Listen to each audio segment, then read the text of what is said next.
If you read the Bible from a perspective of, well, from any perspective, one of the things that you'll see is a discussion of hell as this place of, quite literally, it says, wailing and grinding of teeth, right?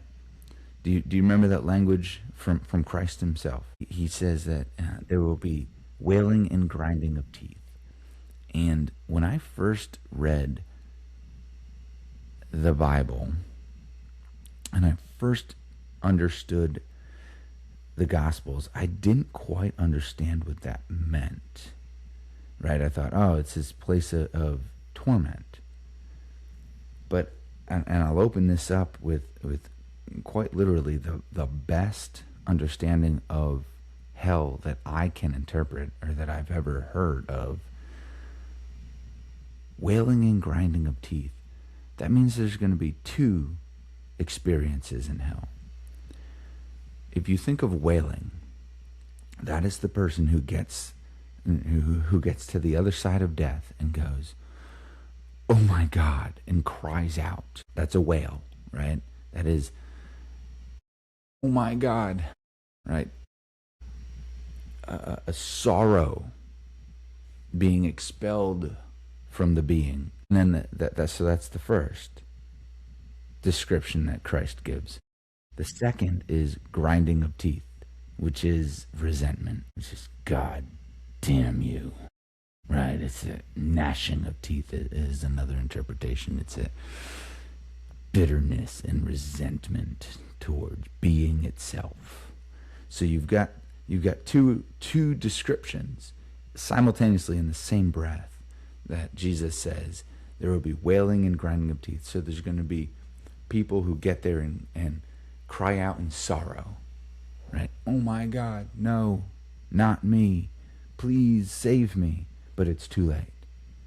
And there's going to be on the other side this hate and resentment and this anger, right? That says, no, that this is not fair, right? And to me, when I understood Christ's language about hell in that sense, it's like, oh wow. Like I've mentioned before that and I want to be careful how I say this, right? I say when I say, I believe I'm going to hell. I understand that if I go to hell, right, at my death, that it's something that I've earned, that I've deserved. And so I would see myself in a very different place, right? I probably would be a wailer, right? I would probably be someone who cried out because, one, I knew I deserved it,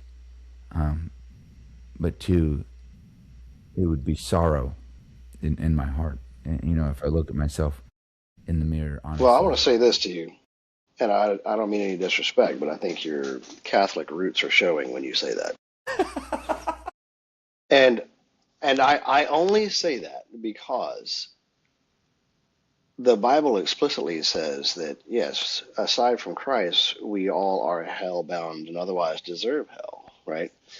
Um, but to think that your faith isn't enough is sort of denying the efficacy of the cross, right? You're getting in your own way. You're letting your own personal ideas about your character integrity and your story sort of override the atonement and sacrifice that was done on your behalf. So you got to get rid of that mindset. Um, People that walk around living in this idea like I deserve hell and I'm nothing but a wretch, they're singing this song, "A Wretch Like Me." Let me tell you something. Uh, you were created by God, fearfully and wonderfully made, right? And then Jesus thought you were worth dying for. And he's not bound in time of he's died for sins that you don't even know you're going to commit yet. So there's this like what's it called about the grace and mercy gets crash over like a crashing wave on the beach. Just constantly new mercies every day, right? And and that's important to remember when you decide like where you think you're going. Number one, a lot of this is speculation. So quit wasting time wondering where you're going.